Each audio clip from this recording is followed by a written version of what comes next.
পানির নিচে লুকানো এক প্রাচীন রোমান শহর। প্রায় 2000 বছর সমুদ্রের তলদেশে হারিয়ে থাকা এই শহরের নাম আইনারিয়া। ইতালির ইস্কিয়া দ্বীপের উপকূলে অবস্থান এই শহরের। ধারণা করা হয় 180 খ্রিস্টাব্দে ভয়াবহ এক আগ্নেয়গিরির অগ্ন্যুৎপাতে শহরটি সমুদ্রের নিচে তলিয়ে যায়। সাগরের তলদেশে প্রায় 2 মিটার গভীরে ঢাকা পড়ে আইনারিয়া। প্রথমবার এই শহরের অস্তিত্বের ইঙ্গিত মেলে 1970-এর দশকে। কয়েকজন ডুবসাঁতারু উপকূলে মাটির পাত্রের কিছু অংশ খুঁজে পান। প্রত্নতত্ত্ববিদরা কিছু অনুসন্ধান শুরু করলেও তা খুব বেশি দূর এগোয়নি।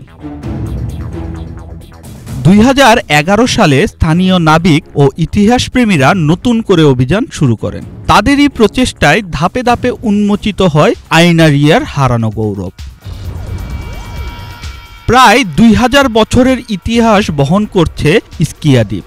খ্রিস্টপূর্ব 750 সালে এটি গ্রিকদের অধীনে ছিল।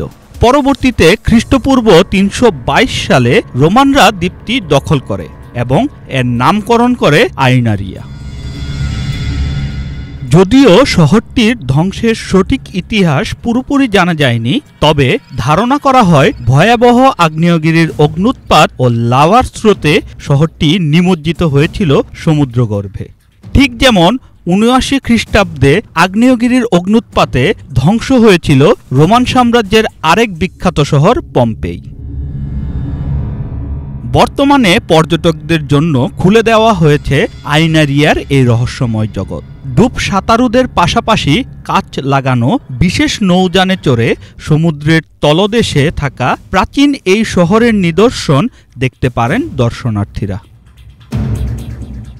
শুধু ইতালির পর্যটন নয়, এই আবিষ্কার ইতিহাসের অজানা অধ্যায়ে যুক্ত করেছে নতুন এক রহস্যময় পৃষ্ঠা।